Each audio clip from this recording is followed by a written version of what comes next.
I'd like to start by asking you, why did you decide to become a Muslim? Is that volume okay? You can hear me. I think it was when I was about 17, I started to question why I believed what I did. I started to wonder, do I believe what I do because I think it's true, or is it simply because this is what I've been raised to believe?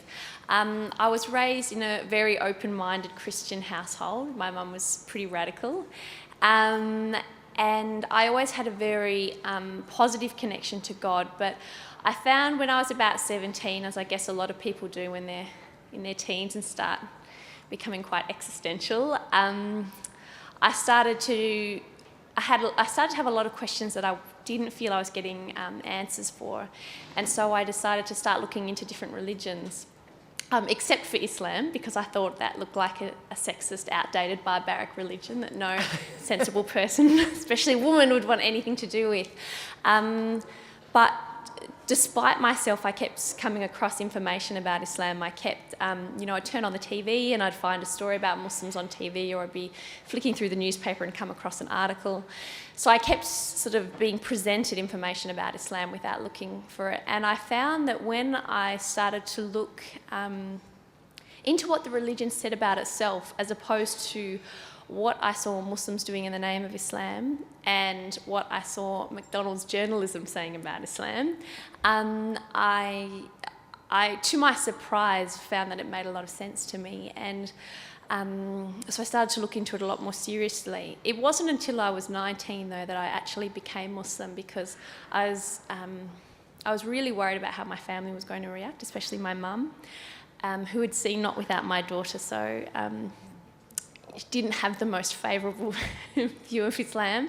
But I think it got to the stage for me when I was about 19 that I realised, look, this actually really makes a lot of sense to me, and I can't live my life just to make other people happy. In the end, I have to make this choice for myself.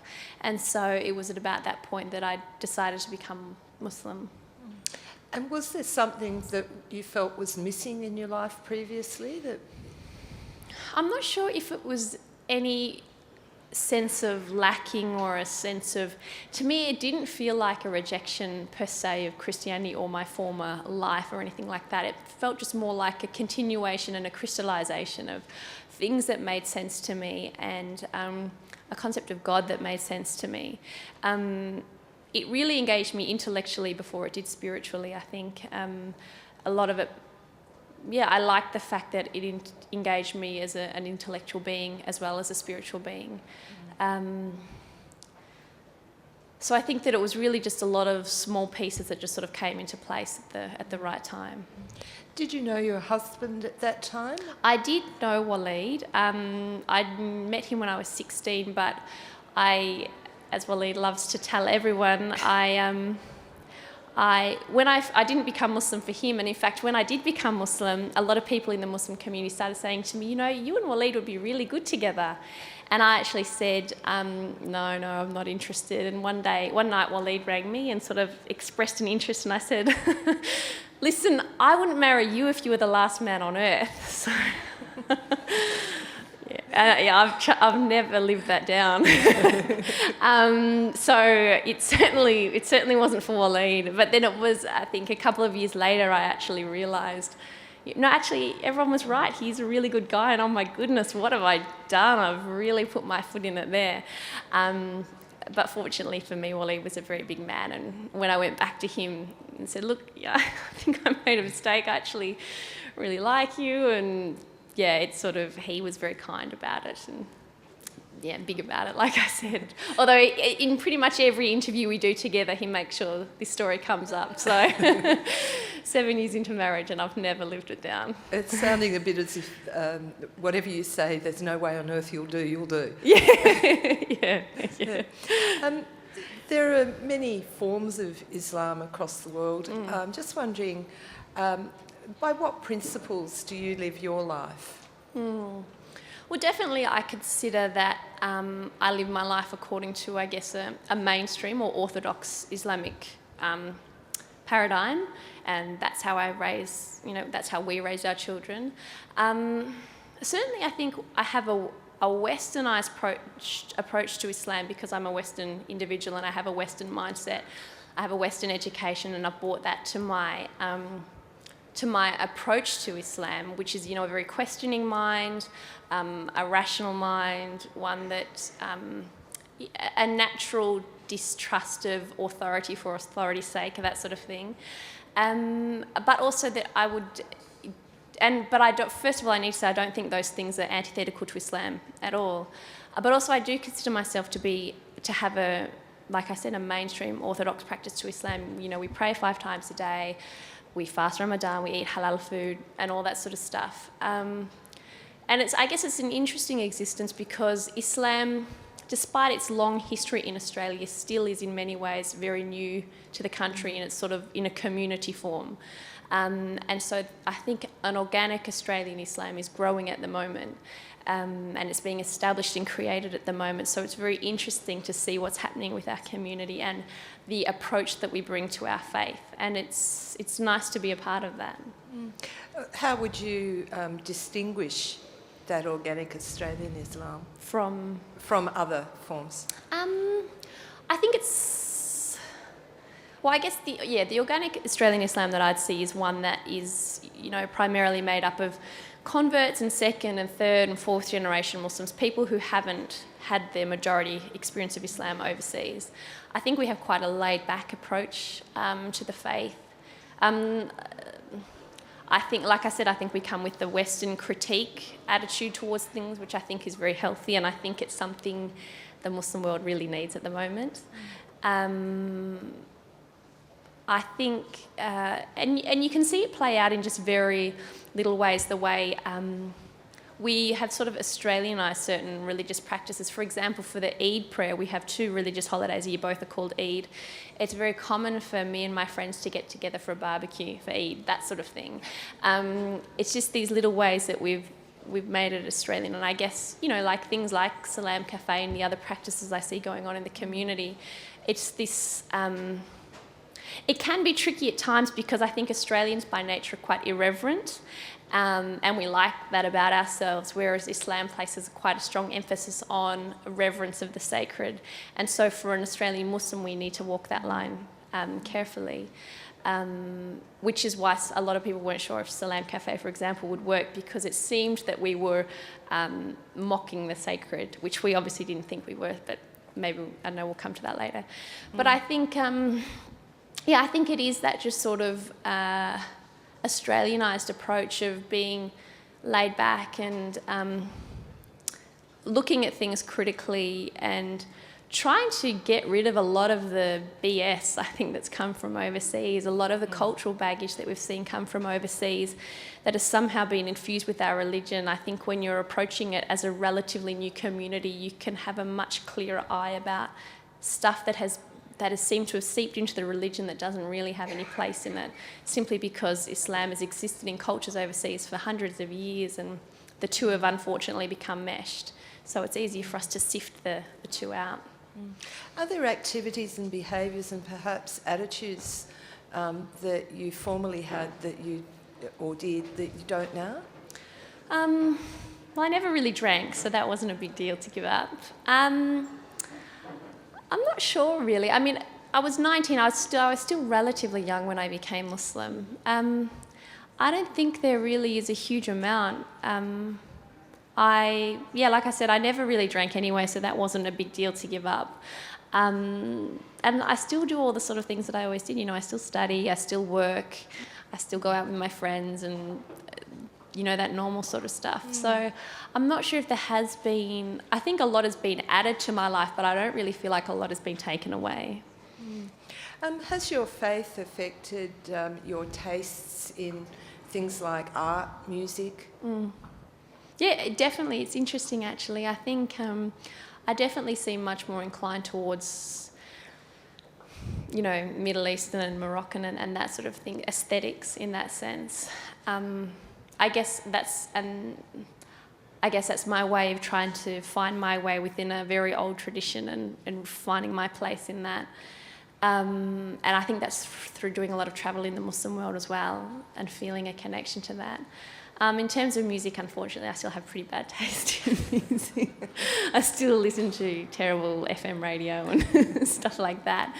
I think what surprised me is that my taste in food has really widened. I think, 10 odd years ago, the Australian palate was still a bit bland. It was just standard for at home for us to have chops and 3 veg for dinner.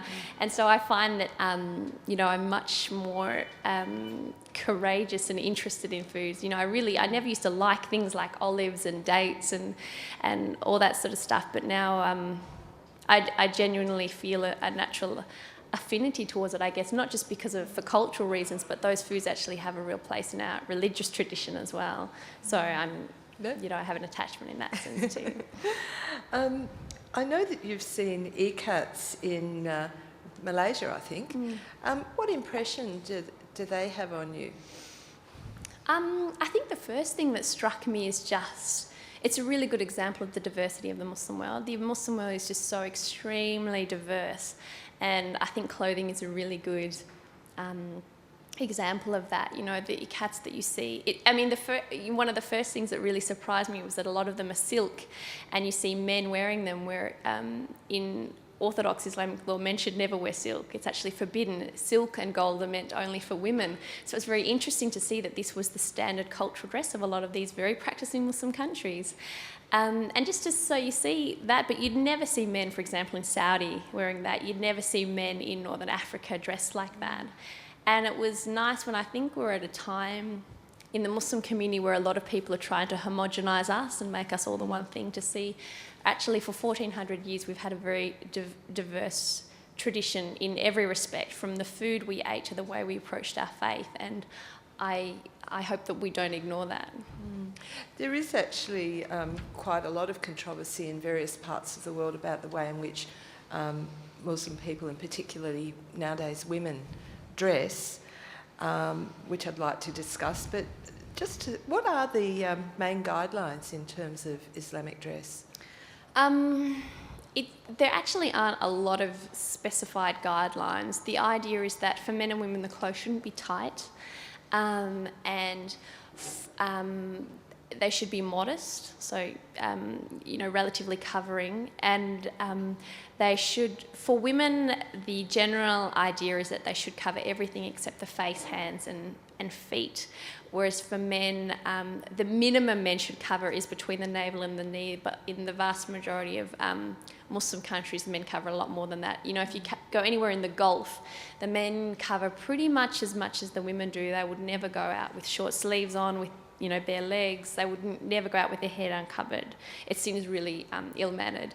But in terms of if you're looking strictly at what the religious law specifies, that would be the case. And so that's why you'll find, because it's relatively, there aren't a lot of prescriptions, that's why you'll see, the way, for example, Muslim women dress in Malaysia is very different to the way women dress in Tunisia, to Somalia, those sort of countries. Each culture has sort of found its own way in that regard.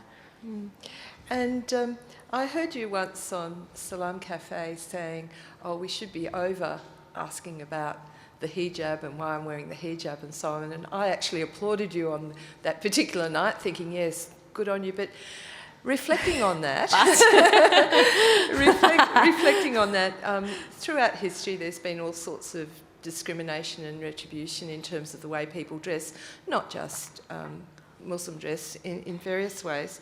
And it's pretty obvious today that in some Western countries and even in some Muslim countries that we're far from a consensus on the issue. So let's start by asking why you wear the hijab. So why do I wear hijab? Yes. I think I wear the hijab ultimately as an act of worship to God. That's ultimately what it comes down to. As a Muslim, I think Muslims believe that you have the potential to make anything you have the potential to make anything you do become an act of worship.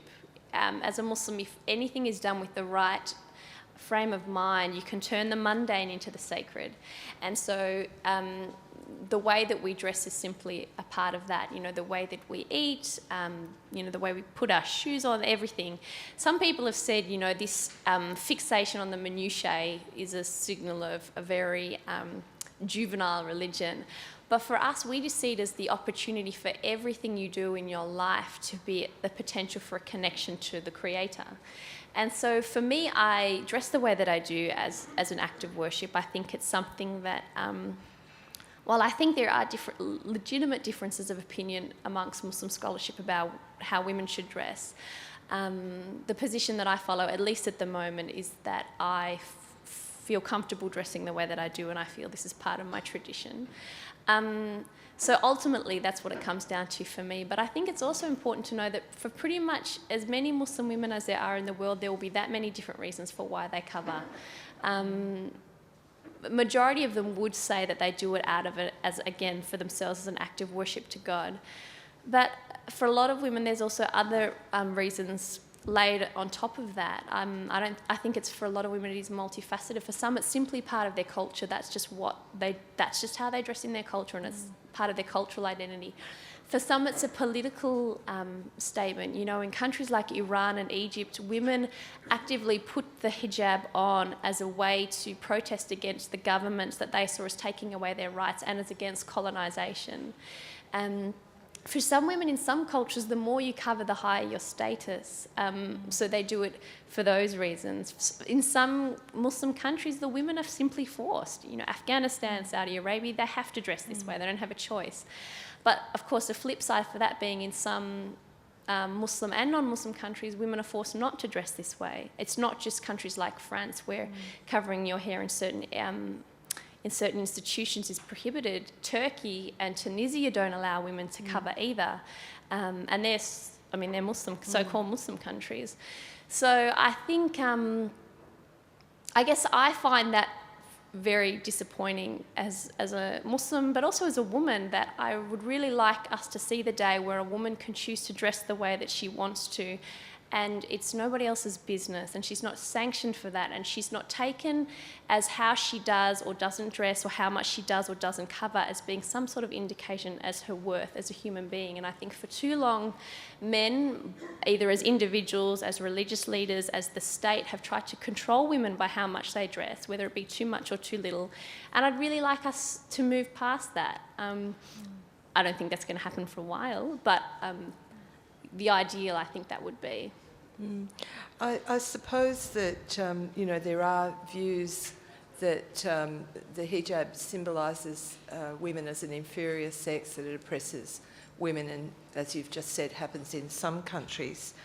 And men, you did mention before, in some countries men do cover, but it seems that the dress code isn't quite as restrictive for men. And I'm just wondering, you know, why the laws, the LORE laws, should be stronger for women. Yeah, that's an interesting one. And like I said, I think there's been some interesting scholarly debate on that. A number of, especially modern day Muslim scholars, have said that really what the laws are trying to say is that men and women should simply be dressing modestly according to the customs of the area in which they live. So if you live in a country like Australia, it's not necessary for you to cover your hair, because you can dress quite modestly by your society standards without covering your hair. Whereas in another country like Saudi Arabia, it would be very immodest for you to walk around in a t-shirt, so you should accommodate to that. A few modern day Muslim scholars have taken that approach, and I think there is definitely valid reasoning in that. And they also make the valid point that you know, you can argue that there's nothing in the Quran that says a woman has to cover her hair. But a lot of scholars disagree with that and that interpretation. I think definitely the amount that the majority of scholars agree has to be covered is more for a woman than as a man in the public sphere. And I guess one way I guess I have looking at it is that even in Australia we do have different standards for the way men and women dress. It's no big deal, for example, if you go out on a Saturday morning and see a man mowing his lawn in nothing but his shorts, you know, not wearing a shirt. No one would really bat an eyelid. If a woman was doing that, people would sort of be taken aback. That even in Australia we do have different standards on how much men and women should have to cover. Now, obviously, that's not the same as, you know, what you'd find in Afghanistan, for example, but I think every culture has a different approach to what is appropriate, how much men and women cover. So I think for me, you know, I've been wearing the hijab, 11 years now I've been Muslim. And I guess it's just something that I feel really comfortable with. I don't really see it as a big deal. There definitely are, not in the main religious obligations, the rules are the same, the laws are the same, men and women have to pray and fast and all those sort of things. The obligations are literally the same. But in the smaller areas, there are differences. For example, that women are, the majority opinion is that women should cover more. There is also the opinion, like I said, that men are not allowed to wear gold and silk, whereas women are. So there is that distinction. And I think because traditional Islamic scholarship has placed an emphasis on a clear distinction in the dress between men and women, and that's where that's come from.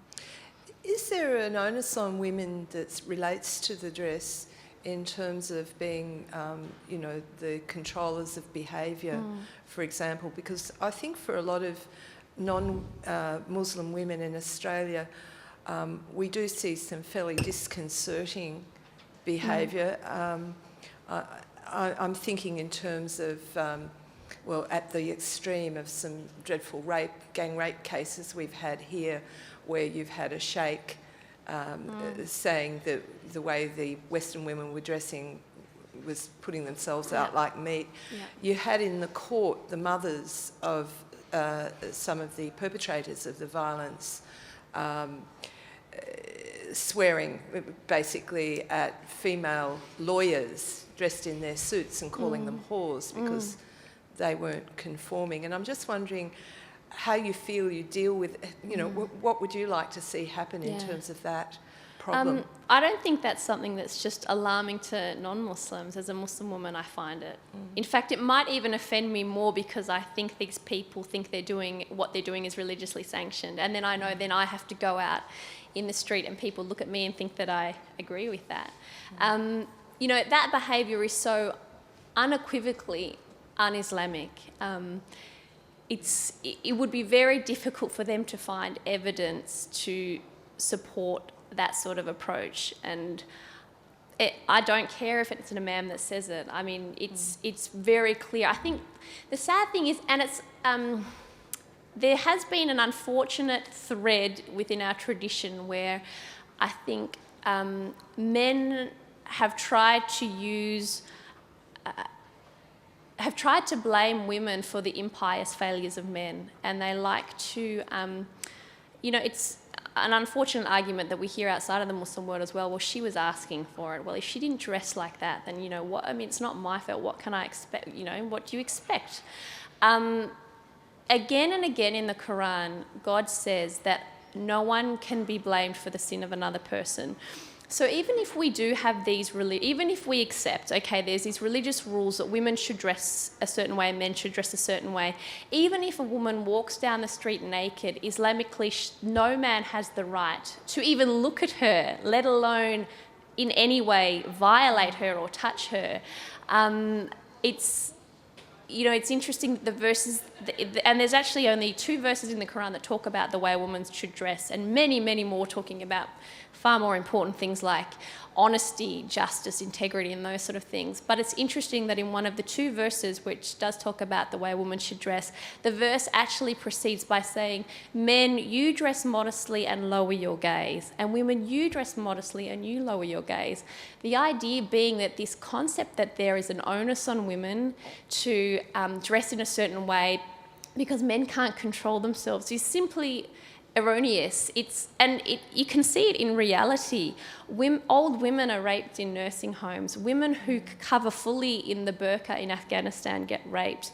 You cannot say that, well, if they hadn't dressed so provocatively, if they hadn't led me on, then none of this would have happened.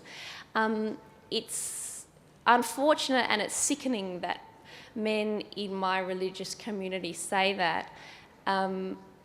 I cannot condemn it strongly enough as a Muslim, as a woman, as a feminist. It's a sickness that needs to be weeded out. Like I said, this isn't something that's unique to the Muslim community. Unfortunately, that opinion exists outside of the Muslim community as well.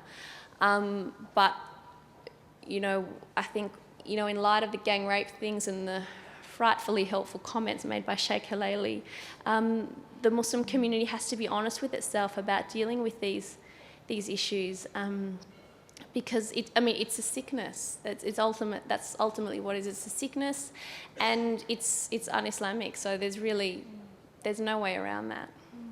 And I guess the feminist side of it, in fact, is one of the things that a lot of women worry about. I think we tend to think we fought so hard for equality, and as you say, this sort of thing is not helpful to anyone. But what is the, how would you characterise the relationship between men and women, perhaps your own relationship? I can only speak from my own experience, but all the relationships that I have with Muslim men in my life have been very positive and supportive and egalitarian. I'm here because my husband is at home with our 2 children.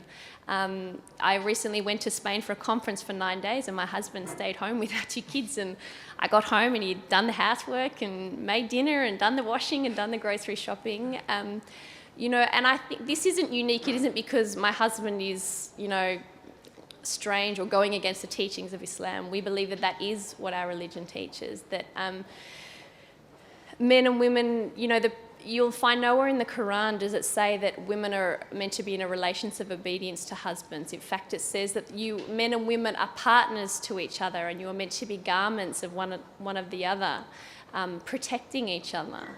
And so, I look at my friends who are Muslim, and they have similar relationships with their husbands who are supportive and encouraging, and it's egalitarian and it's equal, and that's just how it works. Now, that's obviously not to say that's how it is in the entire Muslim world, but that's also not how it is for the rest of the non-Muslim world either. Culture plays a role, and individuals play a role, and that sort of thing. But I don't think that our relationship is anything unique, and I certainly don't think it's that way in spite of Islam. I think it's that way because of our religious tradition. To what extent have you been abused for wearing the hijab, and have you ever sort of thought about whether maybe it might be more... Yeah, I've certainly had my fair share of, abuse on the street, and shop assistants that clearly don't want me in their shop, and people that seem alarmed when I get on their aeroplane and that sort of thing. And I definitely, I'd be lying if I said I haven't thought, look, I should just take this off. It's causing too many problems. This is too hard. If it's meant to be about modesty, then I feel like I'm attracting more attention, if anything, by wearing it. But I think, especially after things like September 11 and the London bombings and that sort of thing, where people would yell at me on the street or yell things at me in the car. And I think especially once I had children, my daughter's 6 now, and we go out on the street and she hears what people say, and she sees the way they look at me, and they start to pick that negativity up. And I don't know how to explain, I don't want to have to explain racism to my children, and discrimination and bigotry and that sort of thing.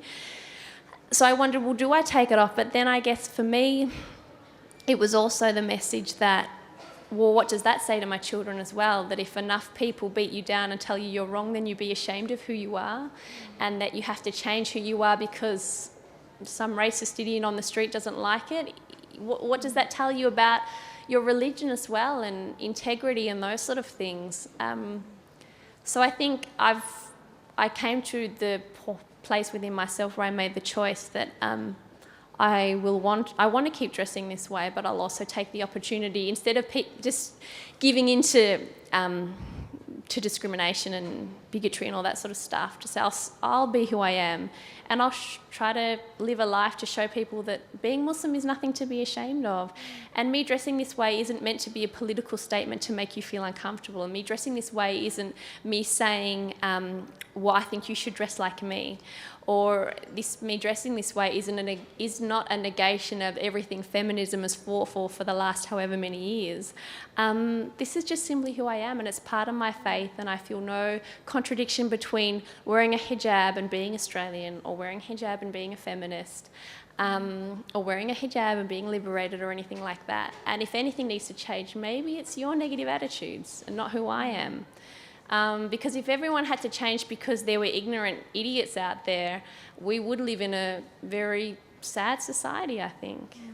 Well, it's interesting that we don't seem to have any problem with Christian nuns wearing habits and so on, but if it's the leaders of religion, but we do when it's a group. And then I think not only here but in other countries it's been compared with people wearing swastikas and so on. But despite, accepting what you're saying there, nonetheless, in some other countries, the hijab has been banned in schools, in government buildings. That's not just in France and some of the European countries.